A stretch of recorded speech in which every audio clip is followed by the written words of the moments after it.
I am Joshua K. Sabra, Esquire, and he is Dr. Miles Salisbury. And you are listening to the Miles Ahead podcast, where we share tactics, techniques, and protocol to improve your physical, mental, and spiritual health while you walk the path of the warrior. Stay tuned.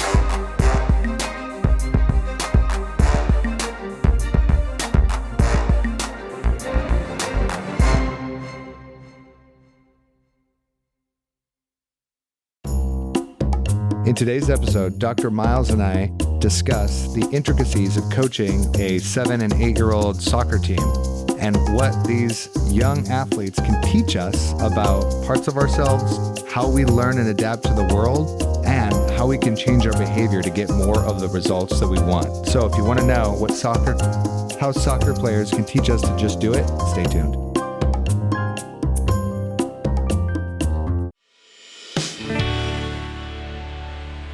And we're live. Miles, what the hell have you been doing? What have you been up to? What have you been listening to? How are you? I'm tired. Waking up. This little Jocko Go is going to help, I hope. Listen to Weezer, The Greatest Man That Ever Lived. When I was looking at my phone. Great song. The Red album. Good one. Coaching soccer, having fun with that. My Achilles tendons are not so much enjoying that right now, but I'm rehabbing them because I'm scrimmaging with the team, which is it's fun. That's pretty much it. Just running around a lot, mentally and physically. Amen. What do you? So many questions. It's an interview. What have you learned so far teaching kids soccer? I have to put every bit of my psychological skills to the test, and thank God for them. They really, really help. And strangely, I'm having a lot of similar vibe. And this isn't a knock, but like when I worked in the jail, like a similar feel. And I said this to someone like, oh yeah, because they have the same IQ. It's like, no, some of those motherfuckers are smarter than you. Should shut the fuck up. It was the childhood wound feeling, like the childlike feeling that some of these guys had, like the stunted growth, where they would sort of test you to see if can you handle me? Can you handle me? Can you handle me? Mm-hmm. Can you handle me? Do you see me? Do you see me?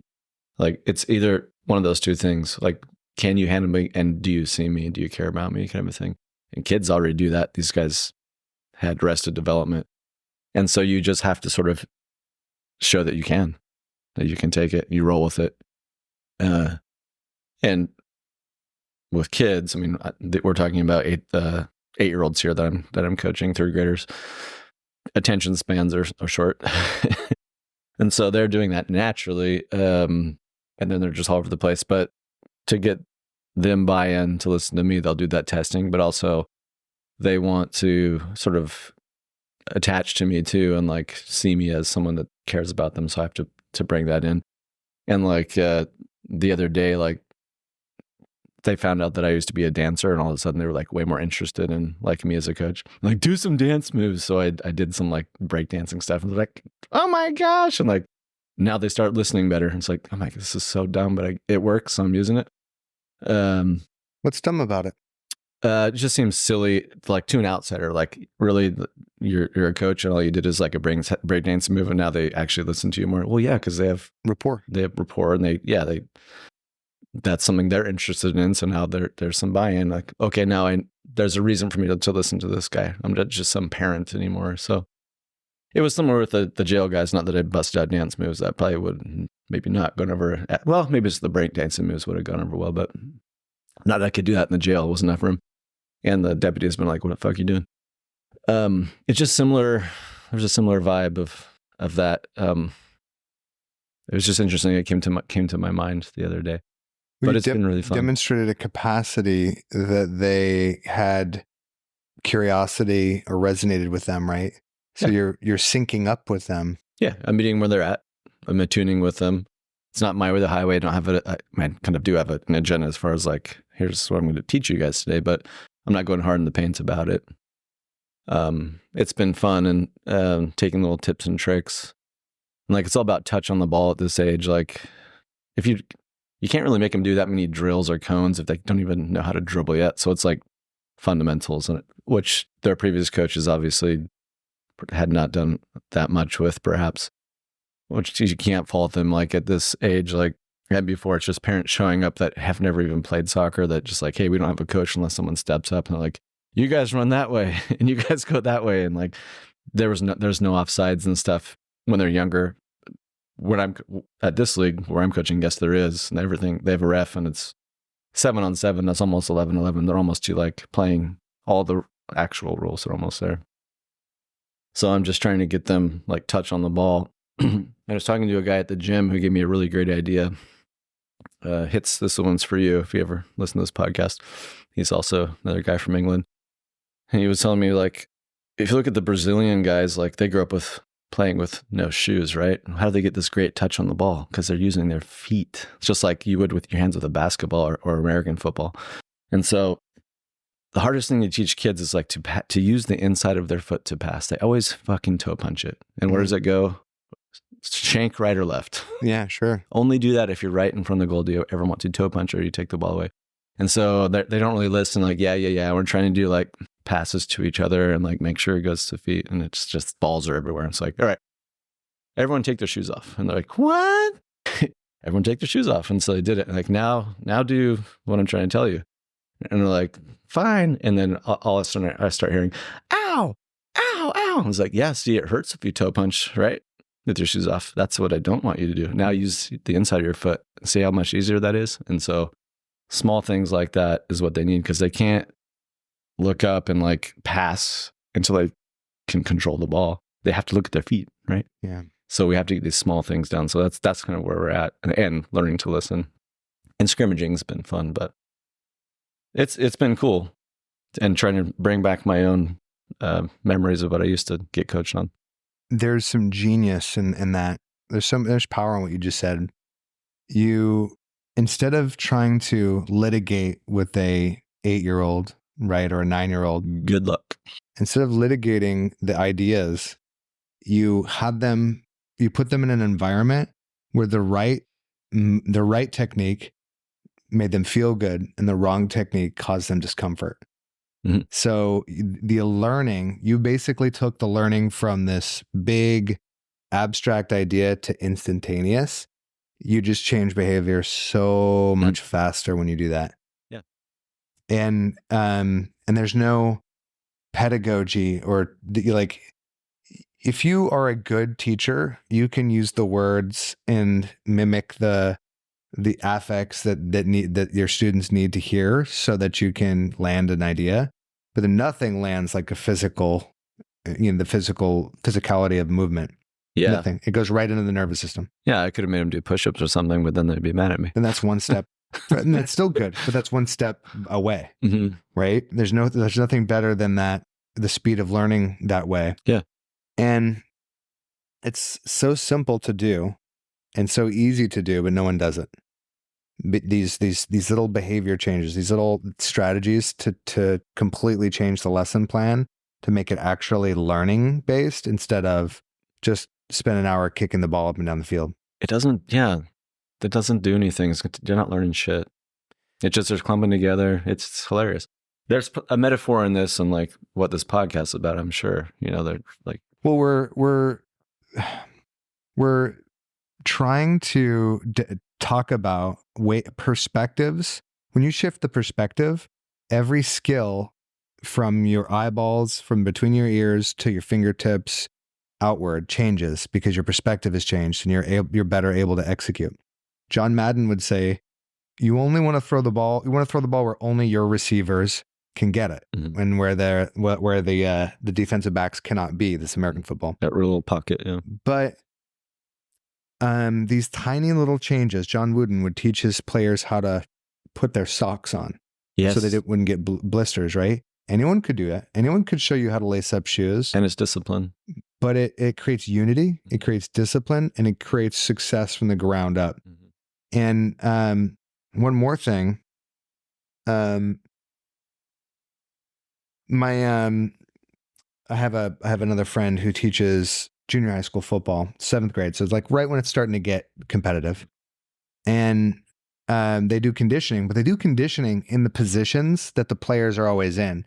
So they do, over-unders where the players have to hop over each other and roll underneath each other, like they're doing switch, like the linemen switching position or defensive line switching positions.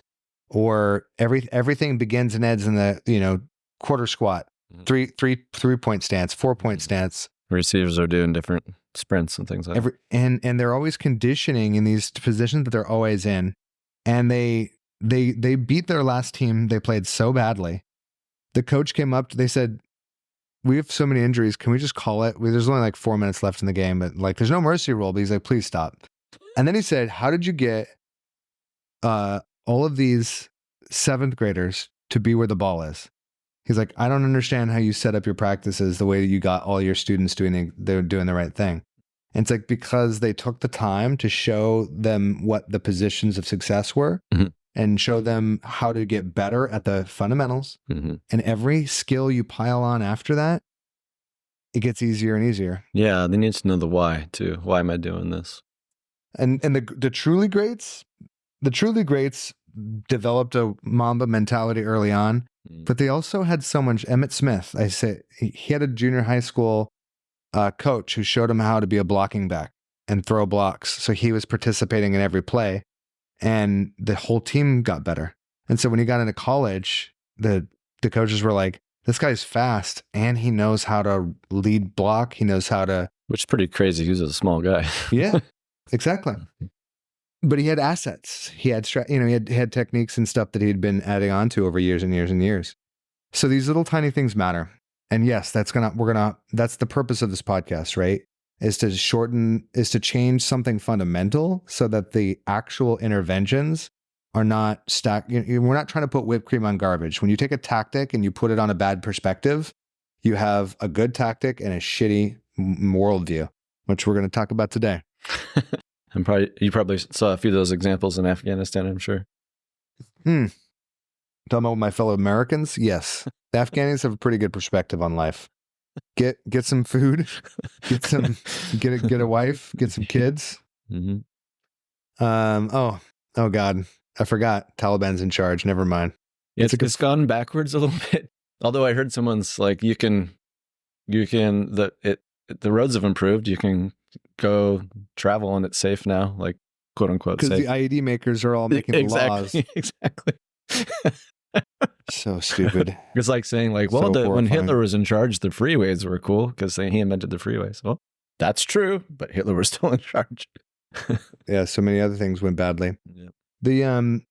We've both been listening to Weezer, and I've been listening to Weezer because grunge, specifically Pork and Beans, which is my favorite Weezer song. Great song. Song about being a loser by other people's standards, but winning on your own terms. Yeah. I do what I want to do.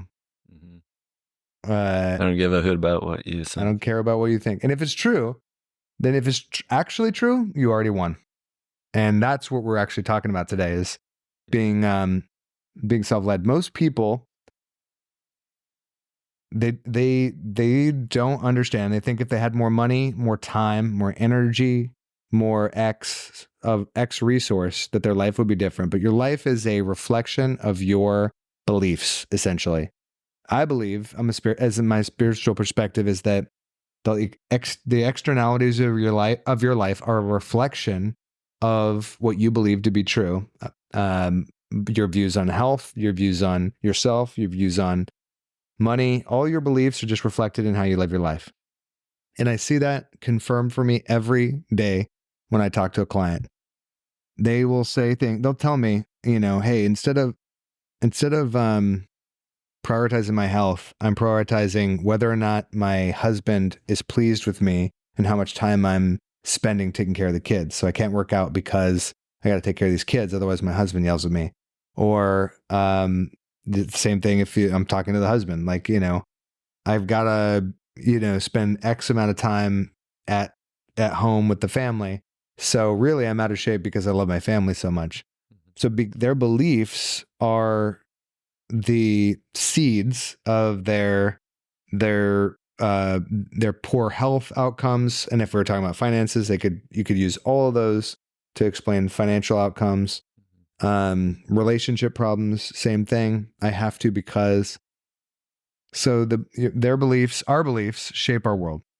And this, by the way, I'm not immune to this. There are limiting beliefs that I am a victim of. I'm using that in quotes because I don't believe I'm a victim of anything. However, I am unconsciously living out certain truths. And sometimes I'll talk to somebody and they'll reflect back to me what I just said, and I catch it. That's good. So today we're going to talk about how to be self-aware so we can be self-led.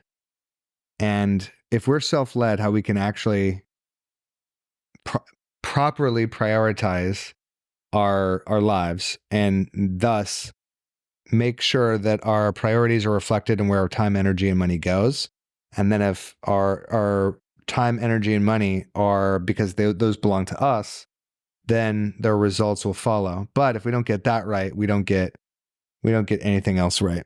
So that's the concept today is going to try to define what it is to be self-led, and how do you know if you're not self-led, and how to self-lead. So let's start with what it is, or isn't. I mean, whichever you feel more comfortable. I think contrast creates clarity. So if you can say, what it is to not be, then you have a pretty good idea of what it is to be.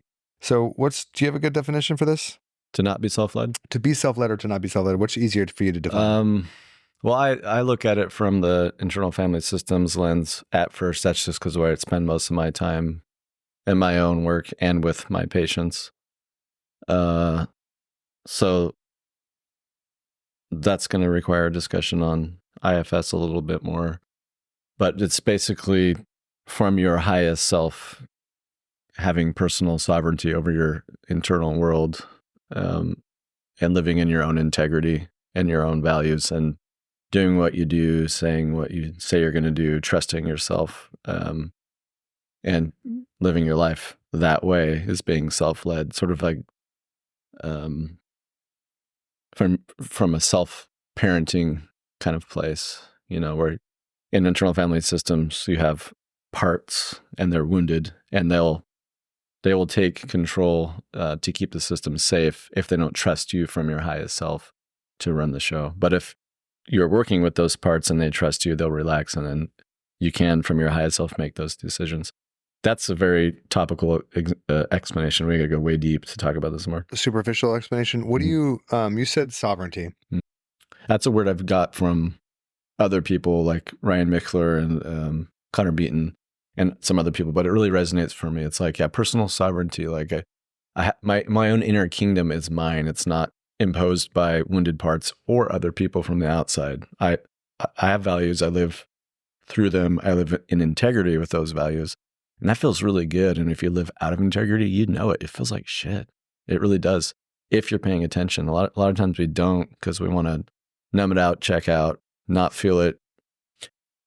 Depression, anxiety come. So this is the whole conversation. You said sovereignty, and that's a part of it is power over your own domain, your own time, energy, focus, attention, reality, resources, and your ability to keep integrity with your boundaries, both with yourself and other people. Yeah. You say that's right? Yeah. Yeah.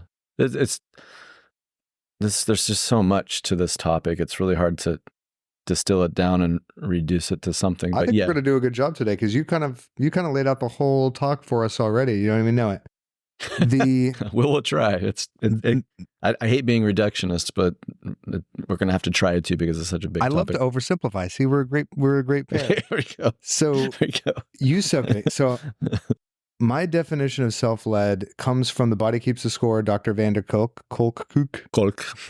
Dutch, the Dutchman. To speak the freaky deaky Dutch. So he said the reason why he wrote the book is because adults that he was working with were so traumatized from something that he coined as developmental trauma disorder, which is sort of like complex PTSD stemming from childhood and then maybe exacerbated by adult experiences.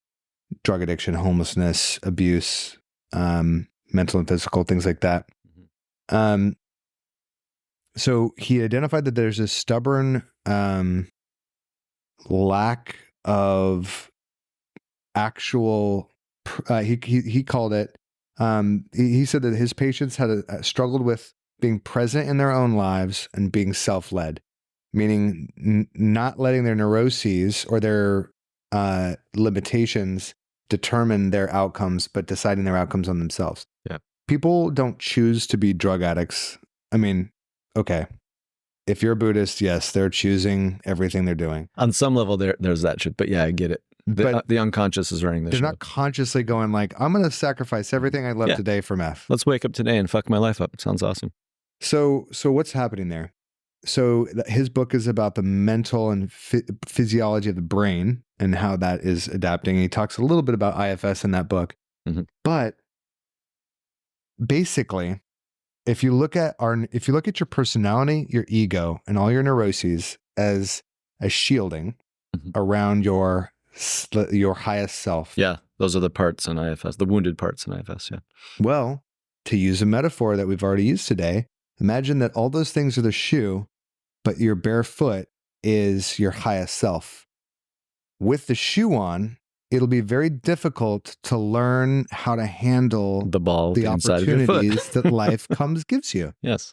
But if you have acute presence in your life, the degree to which you're present in your life, you'll need much less pain to motivate you. It's a good point, because you take the shoe off, it hurts, there's vulnerability, but we need that feedback to do it properly.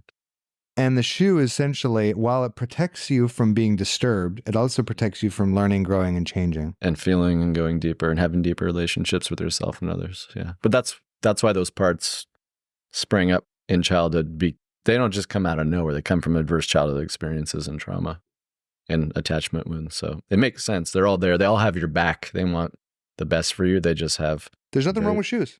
Nothing wrong with shoes. Yeah, exactly. So and I think like using a metaphor with the shoes is so good, because you can run really fast and far with less damage to your body and your feet. Your ego, naked without any neuroses, your ego is essentially an adaptation to survive. It's a tool. And we become identified with it, right? My ego is a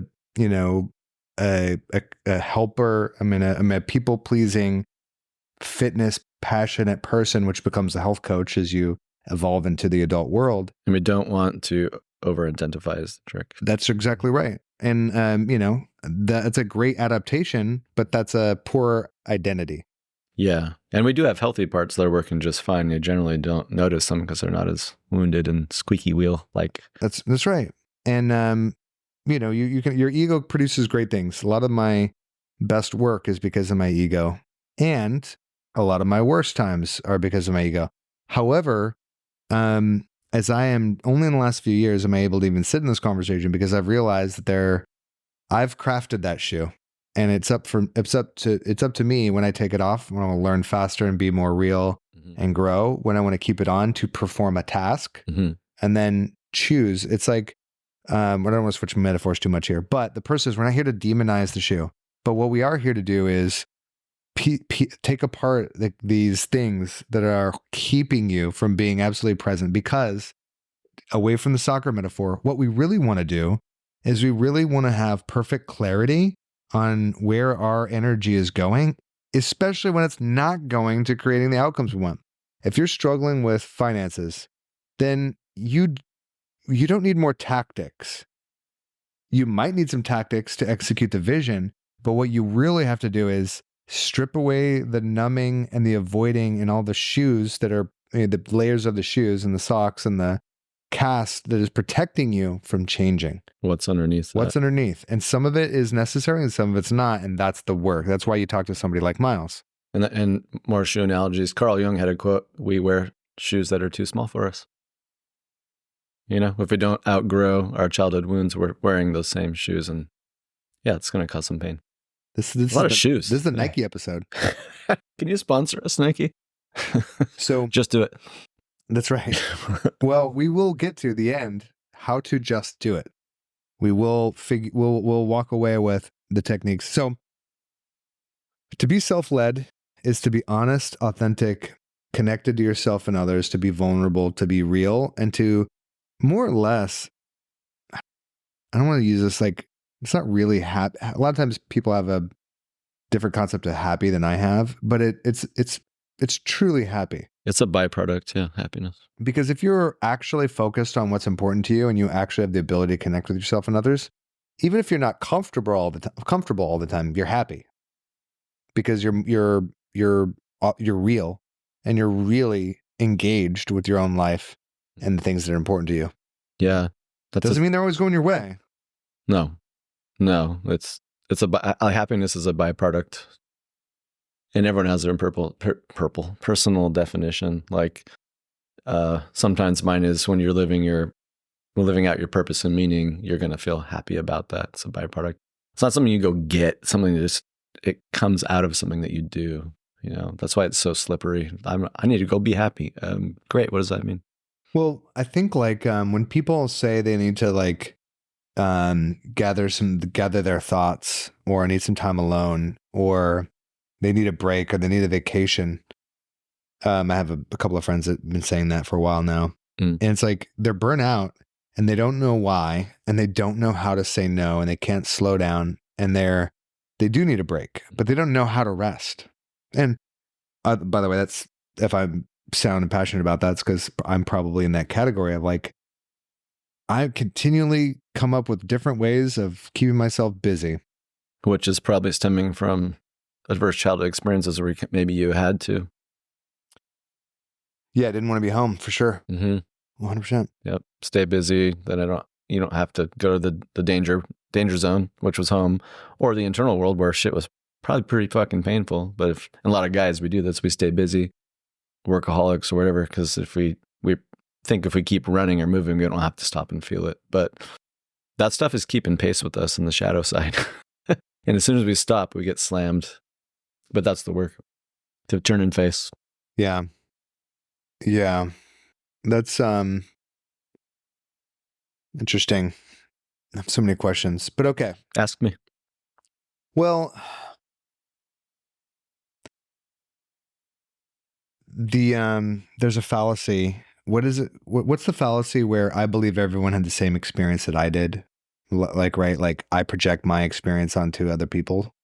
Is that one like a cognitive distortion or something? It's a cognitive fallacy. It's a cognitive distortion. Don't know the name of it. But I got really good grades in school all the way up until 7th grade. And it was just, I mean, I just became despondent to just about everything, but it had a lot to do with moving around all the time and just absolute chaos at home. And then when we stopped moving around for brief periods, there would be so much fighting and just emotional, physical, abuse going on right between my caretakers that I didn't want to be home, and I was certainly like completely checked out, And my teachers, because like I would get perfect on every test, but I wouldn't do any homework and I wouldn't do anything that required any sort of engagement, outside of school. And my teachers caught them very quickly, and they're like, "What is going on? Like, why are you doing this?" And they had a meeting with my mom. She showed up, and me, and they just sort of interrogated both of us. And my mom was like, "Hey, he just doesn't listen. I don't know what to tell you." And they knew something was going on, but they couldn't pinpoint it. And like, I didn't have bruises or anything like that. They're just like, something's up. Yeah, something's up. But my point in sharing the story is that I was despondent. I had, I don't know if I had ADD tendencies, but I certainly could have. Yeah, who knows what was going on. But when people talk about disengaged young boys, as I certainly was, I project they had a crazy upbringing on top of them. Even though that it's possible there's 10% of the population might be like that, or 15, but probably not half, right? It's like, young boys are so unsuccessful in school right now. It's something out of control. Like, I don't want to make up statistics or tell apocryphal data points here, but the amount of young boys being held back in grades is in the mid 20s, I think early 30s, of like they're choosing to hold them back a grade. The parents are electing to hold them back a grade, called redshirting them. We thought about doing this with one of our daughters recently because they're June birthdays. Yeah, Nice. actually might be a pro move. Yeah, well, it's helping the kids adapt. Yeah, a lot better and develop. Yeah, but red shirting, I love that. The red shirt. Anyways, there was a whole tangent on like the kind of things that go into coping mechanisms in an early age. Mm. You know, I talked about instability, whether it's housing instability or food instability or, emotional abuse going on at home. All these things start so young that even like I got a job when I was 16. I moved out. I started, joined the army, adapted to a normal life, but I had all these leftovers. Yep. Little holes in the development, as we say. Yeah. And it's taken me until my late 30s, early 40s to begin to recognize some of this so I can be more present in my own life. Because you turned and faced and you stopped running. Yes. And it's important to know though, that, I couldn't do it by myself. So it wasn't like I read a Carl Jung book and was like, I need to do some shadow work. Yeah, that's just getting your interest piqued. Oh, there's a thing out there. Yeah, we have blind spots. There's work we got to do by ourselves, but there's work we must do with others. So, all right. That's the 101 level. So the 201 level, let's talk more about symptoms. So how is this showing up in our life? So give me some symptoms of you being self-led and you unself-led. Yeah. Being unable to be present in your own life. So give me some symptoms that are true for you. I'll give some for me, but so from an IFS lens, so say that you had a worthiness wound growing up. I didn't feel worthy being taken care of, so therefore I don't take care of myself. Like I never learned that. So maybe you progress in life, and as I said, holes, like we can develop in certain areas but still be childlike. In others, that's where wounded parts come in. So maybe it shows up in working out. Like I don't stick to my workout program. I wonder why. Well, I'm not worth it. I have a worthiness wound. Is this something you've dealt with? I'm just giving you examples. This one's not me, but I can give personal examples in a minute if you want. I did write some down. The wounded parts will come up to protect you from perceived worse pain. So if there's a worthiness wound, I am not worthy, then they'll come up and keep you from going and facing that pain. Because when you're a kid, that shit's way, way overwhelming. You don't even know what it is. You just know it hurts. And so you do these other moves and dances to not have to feel that pain. So in IFS, there are protectors, there are managers, which are usually critics, and firefighters, which are the ones that put out the strong emotions. And sometimes those two are at odds and there's a big old brawl going on. Yes. So I want to get to how that shows up. Let's just stick with the symptoms though. I'm getting there. Well, you've already mentioned some. So, right. Like I don't work out. Right.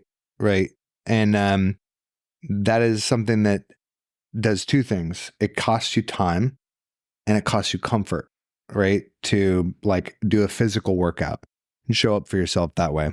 Not you. We haven't got to your example yet. One. But example, right? So I think it's important to talk about the commonalities of some of these examples, and because it relates into those IFS systems you're about to go into. I want to go into that too. So that's like a physical example, right? And this, like you've seen, right? Patients with this sort of thing. Oh yeah, so many different. Okay, so that's a physical one. So think about you were a patient. Another example, because I want to find the commonalities in these examples first. I'll use one of my own. So, playing small.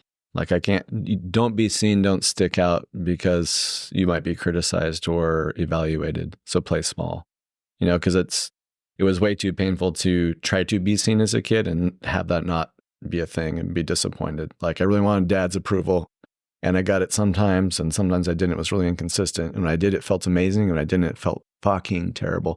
So let's just not even go there. Let's put a wall up. We're not going to, I can't even take gifts now and like praise because I don't let that in, because that would be me and unworthy.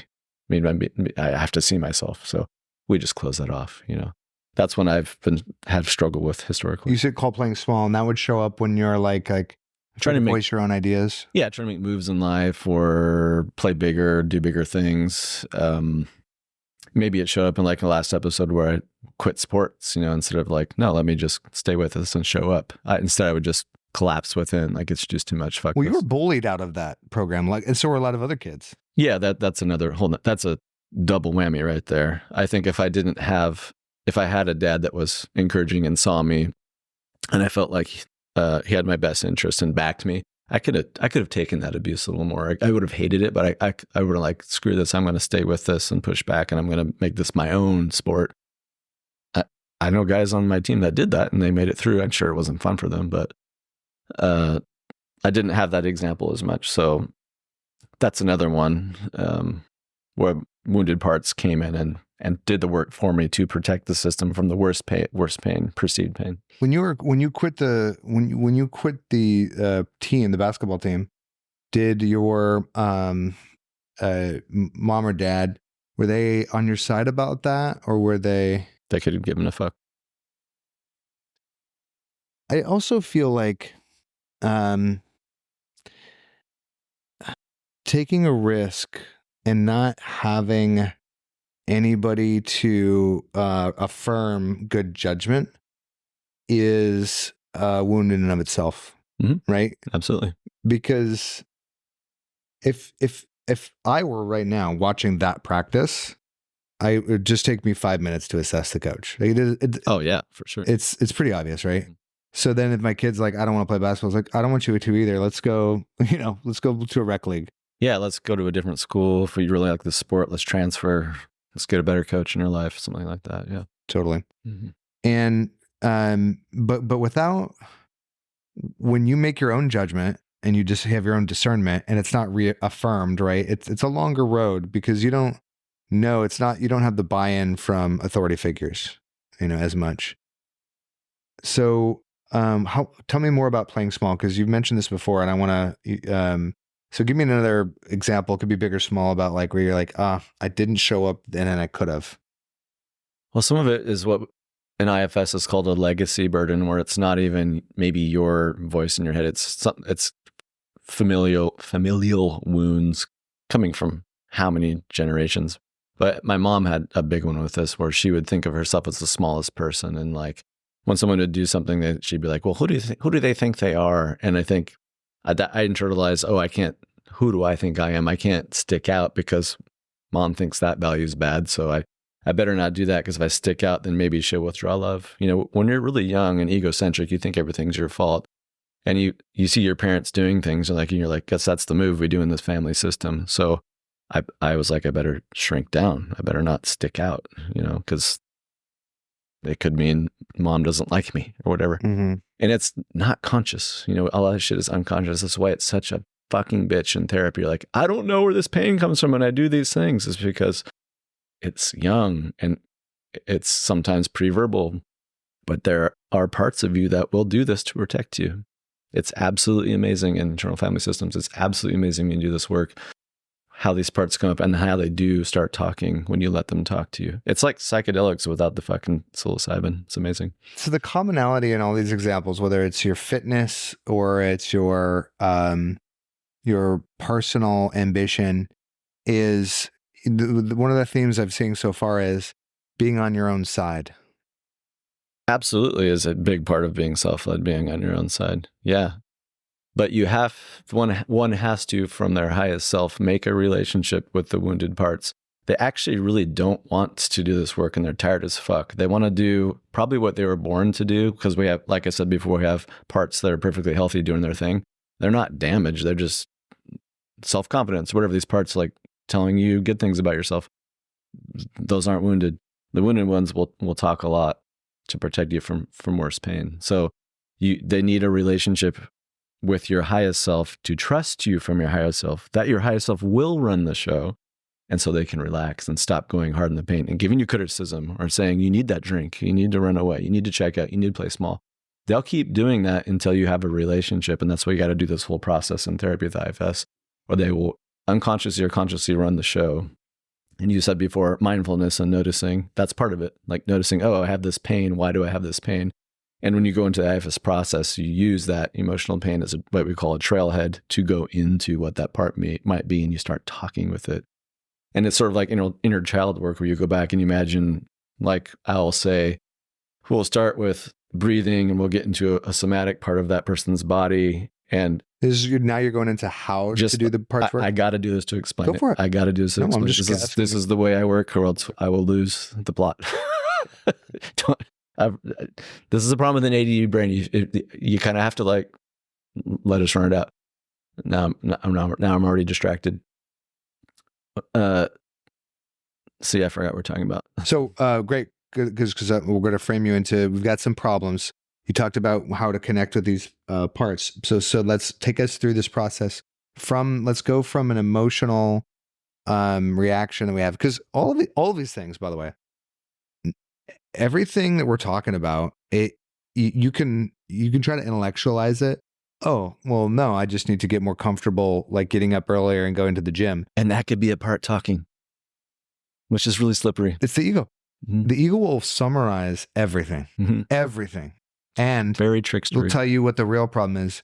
If you had more discipline, if you were working a little bit harder, if you would just, that's probably that's probably the true title of this episode is it basically, instead of doing the work, it's a character flaw. And it's a character flaw of yours that is your voice, that voice, and it is not your voice, but it's that echo of someone else's beliefs or beliefs that we borrow from an experience. Legacy burden, perhaps. That has pushed itself into the conversation, and we give it a voice. And that is, you could logic that shit over absolutely everything. But so it doesn't go away. Let's take it into a process example with anything that's simple. I brought up the exercise because it's, just moving your body. But give me something that's a little bit more like personal to you, so we can work with it now. Because I want to go with what you're doing. Like, so you identify the situation, but let's say that you want to launch your men's program. So when I do this, don't interrupt me. I will forget, because ADD is a motherfucking bitch. So any questions, I'll just write them down. Yeah, or just what do you do if we're gonna have like the Army hand signs? If it's something you want to go deeper on, freeze. Okay, let's describe to people, because this one's not in video. This is going to be good because we had this discussion before. In Army terms, yeah. So if you're on patrol, and you're on patrol, and you've got noise discipline, so there's no verbal communication. So you're not saying, "Hey, Miles, what's going on?" So you communicate which direction someone needs to go. And now, if the leader or anyone in the patrol can hold their hand up, point man, and as long as their hand is raised and flat, that just means stop what you're doing. We're stopping here for a second. And then if it's a fist, it means do not set your foot down. Do not fucking move. Do not complete the stride you're on, because there's a trap, an enemy, something's going on. So the freeze is much more immediate and emergent. So when Miles talking and he's touching on some things, if he's touching on something that's deep, that I want him to go deeper, I'm trying to give him the code of like, hey, you're hitting on something that's really important. So don't go past this, and at least name it, and I'll write it down so we can come back to it later. Or go deeper on it. Or we're good to go deeper on it now. So we're going to try that. So we're going to go in, we're going to do some IFS work. So we're going to dig into a part like when we're unable to be self-led. So this is writing your book. This is doing your workout. This is balancing your financial plan. This is like the thing that you've been avoiding. Right. So we're going to tackle it. So do you want to be the guinea pig? You want me to? How do we want to? I got many examples all the time, but we want to take a scenario, and then we want to drill down from like the architecture of the work to the internal dialogue that we're actually having to the parts work that has to come from that, right? So we want to go from the 101, 201, 301. We want to zoom in. Yeah, and we can run through a topical process. Like maybe you can we can be like a fishbowl here. Where I'll be the therapist and you'll be the patient, and we'll talk you through a quick how to get in touch with the parts thing. We don't want to overburden the listener, because when I do this work, sometimes the patient will sit there in silence for a bit because we want the part to have time to speak. You don't want to speak for the part. That's just what we call sort of like the pseudo self, which is almost your highest self or your intellectual self that knows the answer. And we want that part to take a rest, and we want the wounded part's time to speak. So if we're to do that, there might be a few silences in this podcast. So we'd have to be okay with the listener being okay with silences for a quick second. Well, we could do it. I mean, I could get you to get in touch with a few parts real quick, but when we go deeper, sometimes there's a bit of silence.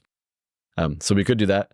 But I can also explain more didactics about what the heck this is. And I can give some of my own personal examples of my wounded parts and how I've been working them as well. So, yeah, I mean, it's all good. We don't have to be anywhere. Since you've already got some examples for us from your own life, let's go through it. And, so take us from like, the reason I care about specifics, because the more specific the superficial part, the more people will resonate with what this is. Right. And it's also, I mean, I've been a teacher for a long time. This is why I do groups online now, because people have unique experiences of the same fucking experience that everyone else is having. And it really is healing to be in a group of people and someone go, I did my meal prep, but I didn't even eat one meal today because I just got busy with the kids. And, oh, me too. I thought it was just me. And then a third person. And then pretty soon you realize, like, we're all doing the same shit. Like, it's difficult work, but it's not a rare problem. There's nothing wrong with you if you're listening to this. No, that's why it's called No Bad Parts in Dr. Schwartz's book. Like, the parts have your back. They want the best for you. They just have different ideas about how to get there, and often are conflictual. So okay, so we're going to zoom in on you, Miles. All right, so give us what's the symptom that you're like caused you to want to do this work? Like, so let's take us through one of your own personal pieces. How did I get into IFS, or? No. So you said, because you've done some of this work, right? Yeah. Lots. So this is like the work on you're not wanting to play small, right? Put your own ideas out there. Yeah. I've done a lot of this work on myself with my own therapist, and then with my own patients. The ones I jotted down, so there's that one. But then when I was going through my parents' divorce, this sort of rebel part came out, because my mom was really smothering and like, okay, your dad's out of the house. Now you are the man in the house at 8 years old. Like, whether she was doing that consciously or not, that's how I felt. And you will be the best Mormon example for your little siblings. And I was like, I feel smothered at church too. Like, screw this. So this rebel part came out, was like trying to protect my autonomy. And so I just pushed back against everything. And then when I moved into, I culminated into a big blowout. And then I moved in with my dad, and I said, save me. Then I had a stepmom who didn't like me. And this sort of trickstery part had to come out. I had to maneuver differently. That rebel, I couldn't use it because I couldn't rebel against her, because she would always poison the relationship with my dad and I. Mm-hmm. And so I had to maneuver differently. So I had to go from a hot hell to a cold hell. So this rebel part came out, and then there was this trickstery part. So I'd go back to my mom's, rebel would come out. Go back to my dad's, the trickstery part would come out. And it kept me safe. You have good awareness. I mean, obviously you've done a lot of work to know that this is where the origin of some of those things were. Yeah, it takes a lot of passes. And I've done a lot of my own therapy for a long time. So this became pretty clear. These parts talked to me quite clearly. When I first started doing this work, I read the books, and then listened to Greater Than the Sum of Our Parts. And in between each chapter, he has you do a little meditation. And I think it was like the third one, for whatever reason, I just burst into tears. I'm like, oh my God, this actually really works. Like, I'm feeling a lot, and I'm seeing a lot. And it was overwhelming. I was like, okay, I gotta do a deep dive. And that's when I really got into learning a lot about this modality. How does the rebel and the trickster show up in your life? What problems do they cause when they're unmanaged? If I feel backed into a corner or controlled, So like, I used to do medical chart reviews, the psychological bit for an insurance company. If I had a boss that I didn't feel like had my best interest and I thought was a bad leader and was trying to control and wasn't really being a team player, I would just rebel at my own cost. Like, hey, I'm screwing my own raise here. He or she's going to get mad at me, but I'd just be a little shit. And I'd be like, I'm not going to do that. No, but I'm going to do it my way. No, I'm not going to listen to you. I'm not going to take instruction. What consequences did that create? Friction, constant, like, hey, I just told you to do this. Why aren't you doing it? And it wasn't logical.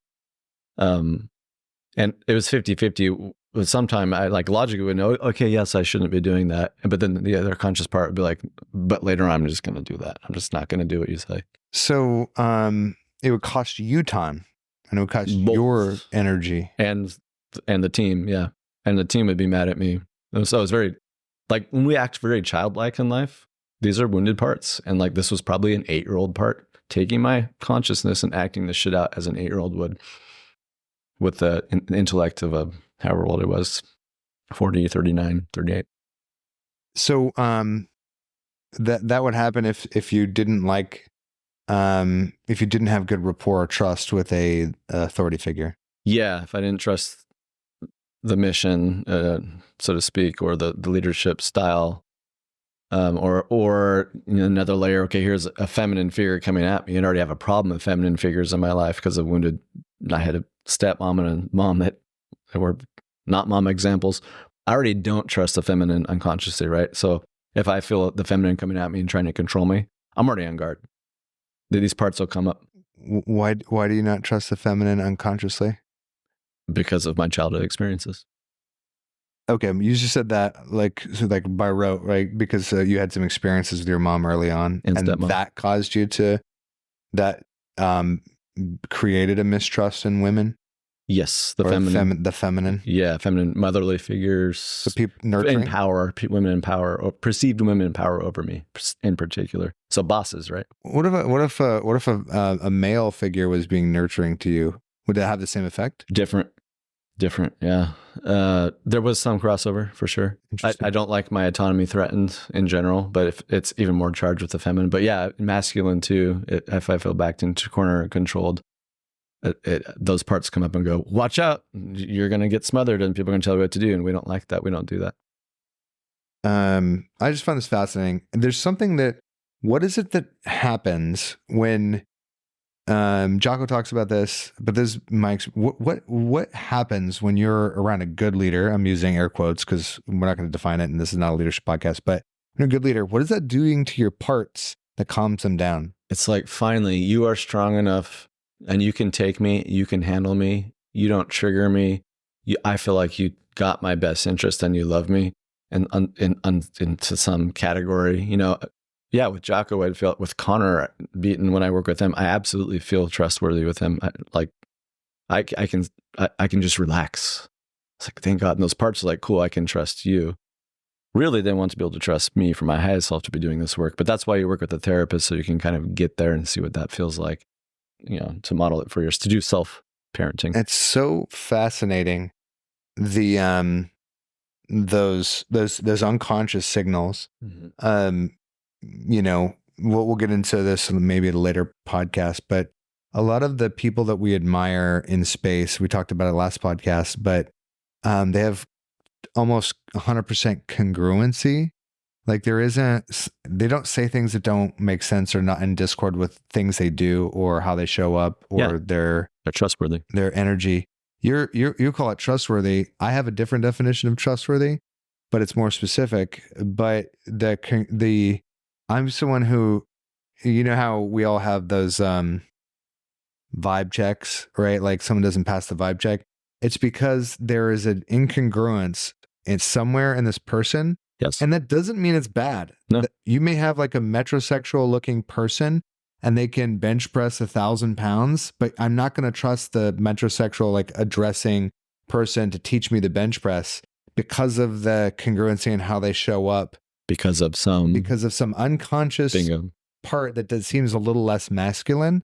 even though they're completely the subject matter expert. Yep. So an incongruency does not mean that someone isn't trustworthy, but that's the feeling we have. That's the part's belief. Yes. Until it heals, grows.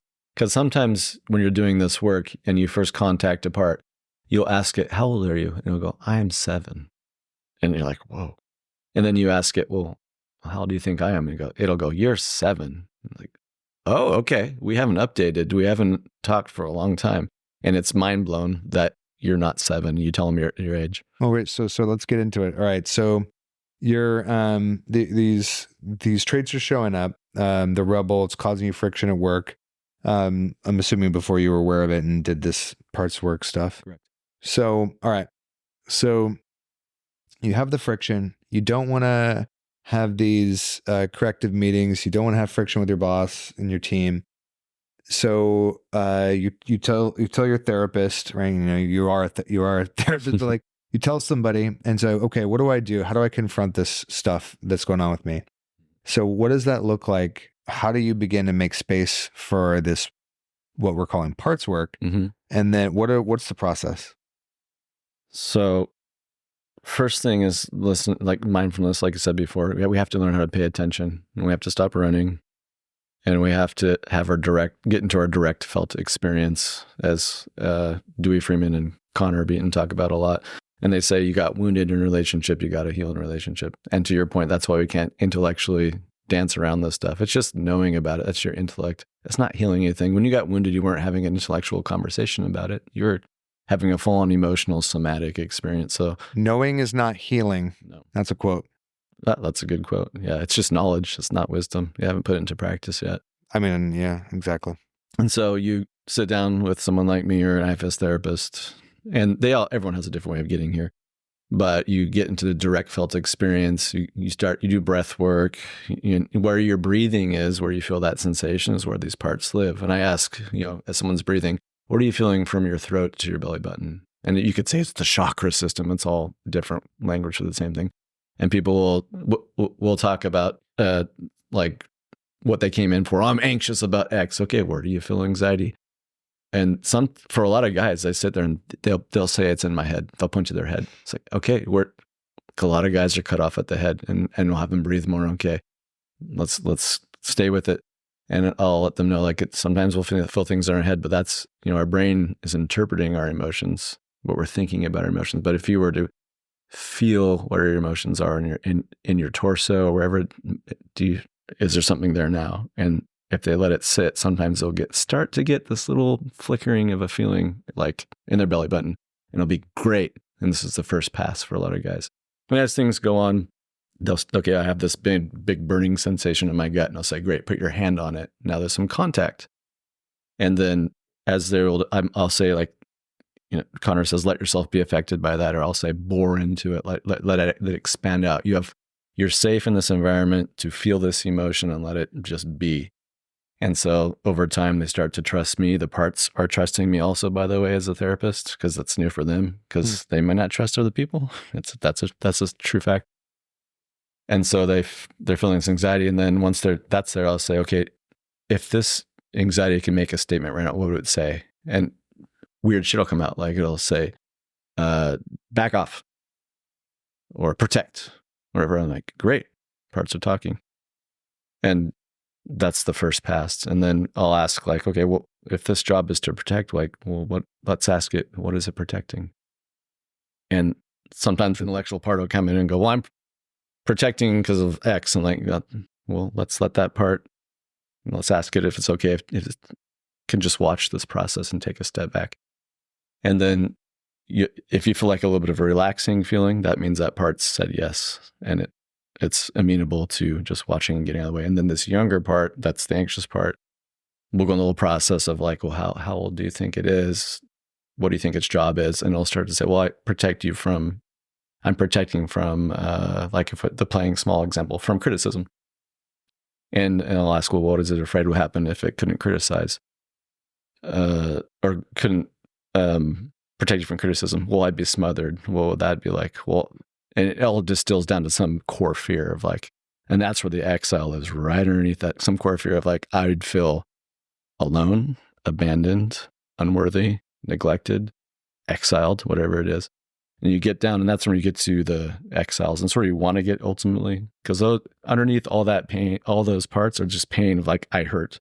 The exiles have no job. They just hurt. So if you ask the exile, what is your job? And it doesn't have one. It's an exile.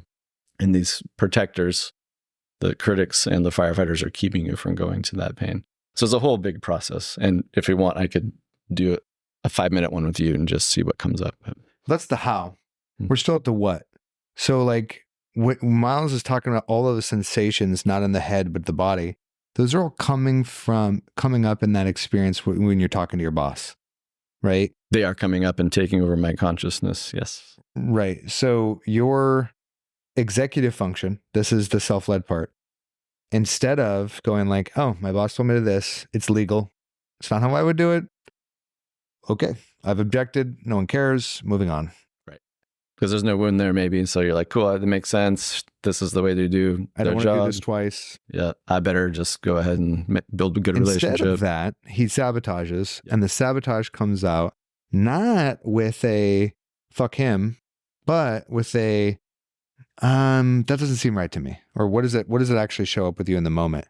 Yeah, or I don't trust that, or I'm protecting something underneath some perceived worse pain, which is probably an autonomy threat in this scenario. A perceived worse pain. Mm-hmm. So in the moment, if I chart this the way he wants to, this will take away my autonomy, take away my freedom. Yeah, that's the answer, but that's not the justification. That's the part's justification. Yes, but what is Miles' justification in the moment? He wants me to do this, but I'm not going to do that because my wounded 7-year-old said so. No, that's not what you're saying. That is what I'm saying. 1,000%. It's taking over my consciousness, and that part so is that was your justification in the chart. So what did the chart say? Like, you know what I'm saying? Like, what is the, when someone chooses to eat Cheerios instead of eggs, right? They don't say, the 7-year-old version of me, you know, wanted Cheerios and I'm 45 and I can only eat Cheerios now. Yes, when you start to become aware of this, that is the goal. Oh, my 7-year-old self wants me to eat Cheerios. But to your point, no, it's unconscious. I'm just like knee-jerk reaction. Yeah. Right. So it's like unconscious. So there's not even a conversation with yourself. It just fucking happens. It just happens. Because the parts are taking over your consciousness. Yeah. Right. And like the experience of holding back, you know, they're like, impulsive action that you can't control, right? A friend of mine teaches a course in binge eating, right? So any sort of addiction is basically like a compulsory behavior that costs you something. It's firefighters and the IFSBS. I mean, you could have an addiction to working out, but the costs don't start to attribute until a lot of exercise. I mean, you could do it, but you know, it's not a challenge to the listener. But like, you know, 10, 15 hours but even 10 and 15 hours of well-organized exercise is probably fine. 25, you might be starting to get to really get some overuse injuries, especially if you're just running, you know. But if you're just like strength training and doing yoga and going for walks and rucking and doing, you know, high intensity interval training, if you're mixing it up, I mean, 15 hours is hard to do. A, you're gonna hurt. B, good for you. So getting an addiction to something healthy is compulsive behaviors are almost always something that has some sort of social cost or personal cost. Mm-hmm. And so they fall in line of addiction. And most people with their, you know, being a dick at work, or if they're avoiding their workouts, they blame someone or something. It's not, you know, yes, you can be a binge eater, but they don't say, people generally, they don't start out saying I'm a binge eater. They start out going like, I'm really stressed about my mom. I'm really stressed about, you know, X, Y, or Z. Oh, you know, I can't work out because the kids need me to do X, Y, or my husband would be mad if I was gone for an hour. These things, right? They're not autonomous, unconscious behavior. They're one level deeper of like, well, I'm blaming something about it, right? Something about your environment. That'd be them projecting. Of course. Yeah. You know, and I'm just parsing out the facts and the psychological structures that you have identified, which may be the true nature of it. That's not what it feels like in every day. You're not walking around fully aware that the 7-year-old version of you is creating the new habit. And if you are, you might be self-led. That's right. Because you'd be aware of it. You'd have a relationship and you go, oh, that's because you're starting to have that relationship, that part. Oh, that's you, critic, trying to get me to work out because you want the best for me. I see you. But, now that we have this conversation, when you come off that harsh, it kind of hurts. Would you be amenable just being maybe like an advisor? Just tell me in a calmer way. That's sort of the process. Absolutely. Absolutely. So much of this, like, tell me about, I don't want to make up numbers, but I feel like 60% of it is just acknowledging what is happening, acknowledging where this part of you is coming from. Oh, you're scared. You don't want to make a mistake, or you're afraid. Like, if you can acknowledge the fear, the source of discomfort, that's a lot. And feel it. That's the other thing. You must feel the somatic part, like what is going on. Sometimes that alone is good enough. Just like sitting with the anxiety and drop the storyline for a second. Just be like, yeah, I'm pretty angry, pretty anxious. And we call it name it to tame it. It kind of settles a little bit. But then, yeah, that's the part speaking. But that's a whole nother separate aspect to it. I think that there's, it's emotionally acknowledging what is happening. And that, I think, is leadership. Yeah. Yeah. Because you're self-led or otherwise. You're noticing. Yeah. You don't have to obey the parts either. It's just like they're little kids inside of you. Like if you obey them, it's like your kid saying you want ice cream before bed. And you're like, what kind of parent would I be if I let you have ice cream before bed? I care about you. Versus, fine, you can have ice cream. And then they're like, oh, I guess there's no leader and I can have ice cream whenever I want. And then they're running the show. We don't want that. And, there are things that happen, and it's basically, we're talking about self-led being listening to your gut. Your gut knows when something shifts for the worse. Your gut is giving you a red hot indicator. This is not going to, it could be wrong, but could be wrong. Using your experience and what you've seen with your eyes. Jocko, we use a lot of Jocko examples. He's a good speaker and he speaks a lot about the same things. But it's like he has seen so many people get hurt in the middle of a street when they're doing a road crossing that if someone is not in cover and they're in the road, he gets nauseous. Mm-hmm. He's like, I don't want to see this person get shot right in front of me. Mm-hmm. And so he would yell at them. He would, train his teams to, move a certain way, but do not hang out in the street. Do not get hurt unnecessarily. And as a coach, I watch people who are successful start negotiating with themselves and negotiating with the process. And I get sick to my stomach because I'm like, you stop valuing the payoff for this and you started to value something else. They're negotiating with the parts. They're negotiating with the parts. And like, I get nauseous because it has nothing to do with me and everything's working in documenting success. And I just watch them unravel. And the only thing I can say is what any coach can say is, what's going on for you right now? That's a great statement. And that's a great way to have awareness. Yeah. And, I'll ask really, really, really pointed questions because it's very easy for somebody who's being successful to sabotage and blame other people. But here's a great one. My husband doesn't like that I'm doing this X, Y, or Z program. I deal with a lot. Everybody blames someone. Everyone, don't worry. Yeah. I work with most women, but guys I work with have the same freaking story. But so stick with this woman. She'll say, my husband doesn't like this. Okay. Well, you've told him that you've never before been able to make a routine of going to the gym, and you're doing that now. Yes. Have you told him that you put on a couple of pounds of muscle since you've been lifting? Yes. And in order to keep stay out of pain and to, keep the progress growing, he's going to have to take the kids to school by himself and then get them ready by himself. Yes. Now, did you have this conversation with him, or is this because you know what he's going to say? All I'm doing is I'm just making it really clear. Did you actually make a personal request to your husband, or are you talking on what you believe is his behalf? Oh, well, I didn't mention to him because I don't want to upset him. Classic. What then is happening is her parts are screaming. Yep. And we don't make requests because that means whatever from childhood. Yeah. And now I have no idea what's going on. Mm-hmm. I just ask the right questions, and the right questions cue the right answers. Because if it's true that she wants her hips to stop hurting and she wants to enjoy her life, then she can go and have that conversation. They can come to an answer as a family that's the right answer for them. I don't know what the right answer is. It also could be just too expensive, and she just doesn't want to tell me that I'm too expensive, and that's fine. Could be another way. The program is too expensive. That's totally fine. I don't have a dog in the fight, but what I get nauseous about is people turning away from themselves and getting progress. And I'll have that conversation every time, and I don't care what the answer is. I'm agnostic to the outcome. What I care about is setting up an environment where people can be successful.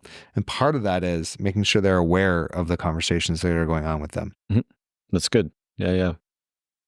And then your partners have parts too. So that's another doozy. That's absolutely true. And when it comes to my partner, it's never about me, as I've sat in this, enough conflict with Kayla. It's never about me. What it is I've touched on an insecurity or a fragility that she's not ready to be vulnerable with. And then, she has a set of behaviors that she'll go through. I have a set of behaviors that I'll go through. It's parts of doing their job. And what I do my best in a perfect world, when I mess up a conversation that I'm, getting walked on a little bit, my ego, I'll blow up or take control or cut off the conversation. I'll come back if I'm doing the work right 6 minutes later and say, hey, I'm just really insecure about this. And I have this worry that's going to come up. It's coming up for me. And it might not have anything to do with what we're talking about, but that's my big fear. Boom. And your parts are watching that, like little kids watching their parents. And that's good, because that's another way to work with these parts. Because like, oh, he just did that from his highest self. Maybe I can trust that he can do that work. It's like kids watch their parents do stuff and they pick things up. Well, the little yous inside you are watching you do what you said you're going to do, or make these big changes or repair from conflict. And this fear of judgment and this avoidance of vulnerability, which is essentially what we're talking about when we're being self-led. Like, the common themes in my life whenever I'm like stuck in something is, I don't want other people to see me. I don't want to let other people help me. I have to figure it out all on my own. And I am terrified and I'm overwhelmed. Like I don't want to figure this out. I mean, I can't figure this out on my own. So much of where I'm at right now, I literally cannot do or couldn't do by myself. And like, I can only succeed with the help of others. So if I'm in this place, I'm basically ceilinged out. I've ceilinged out my progress or potential. And you had to when you were a kid to do that. Yeah. Well, yeah. I mean, I had to self-isolate and run away and do everything on your own. Oh yeah, totally. Absolutely. And that was a therapeutic move, because then I had fewer people to take care of, and that was good. It was adaptive. But now you wear shoes that are too small. Now, if you do that in your relationships, it's getting in your way. Yeah. And exactly. And this, like, I'll use two examples from my life where I've had to ask for help and get progress. So my big body transformation that I just went through, I bought like 4 programs to help me deal with hip problems, knee pain, training issues, tiny issues. You wouldn't even notice them. Like, most people wouldn't notice like these issues that I'm talking about, but I am so sensitive that I need to be held in a certain way when I'm going through a hard program, to where I'm like, I'm not going to do one exercise that's not necessary. I'm not going to do one exercise incorrectly. And so I got a bunch of support, and that's my area of expertise, so that I could feel 100% confident every week that I was doing the right things. This is not a plug for my programs, by the way. I'm not trying to sell, but like, I just want to know that everything is tailored to the process that I'm trying to create. And I feel 100% certain that I'm fine with, I'm committed. I'm beyond committed, but I I let other people support me so that I'm not confused. I'm not hesitating to take the next step. Because if you're confused or you're not certain, there's hesitation, then it's just going to slow down everything you do. That's on the fitness side. And on the business side, I mean, we could do a whole podcast on all the help I've gotten business with writing, but you and I talk a lot about writing and communicating. I'm constantly borrowing and getting feedback and sharing things with other coaches. So like, is this making sense? Am I saying something that has linear thought process that is, I'm getting so much feedback on my writing and communication so that I'm not confusing, because the fitness industry is confusing. Eat more, eat less, eat more protein. That's too much, not enough. It's highly confusing. Only in the evenings, never eat in the evenings. Good God. It's because everyone's individual. That's why it's hard to do that. Yes. Everything is true. It's not true for everyone in every circumstance. No. So there has to be good context for things. So getting lots of support, recruiting lots of support, but that means that I have to confront my anxiety about being seen often. And that, I think, is the spiritual reason why I'm on this path at all, is because I need to grow, and to grow, I have to be seen. And there might be a part of you that doesn't want you to be seen yet because of perceived pain. Well, that's why you get in touch with it, have a relationship. If there's a relationship, you engender trust. If there's trust, then it trusts you, and then it can relax. That's a whole process.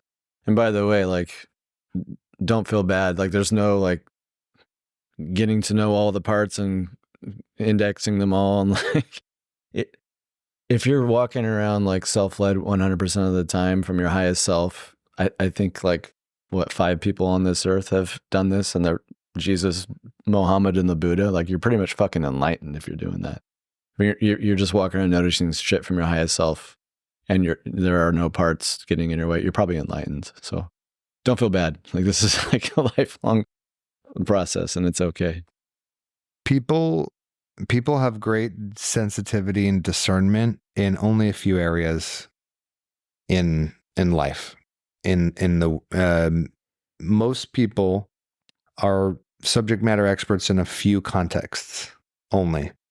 And I think that we get into trouble. At best, you can be sensitive to nuance. If you're somebody, and I would I'll put myself in that category, I'm a systems thinker who's sensitive to nuance. And if you can be sensitive to nuance, then you can probably discern what quality material, quality people, quality thought process, quality ideas look like and sound like and feel like. And then it's trial and error, and a good teacher, that's what why books are so powerful. A good teacher consolidates the research around one idea and then goes deep on that idea to make it appear in a narrative format with some discovery and some really good stuff. Most of the books on your wall, Miles, fall in that category. Dr. van der Kolk's book, most Jungian stuff is one area, a mile deep, not a mile wide, and that's what allows us to have some discernment in these topics. And that's the path of growth. Mm-hmm.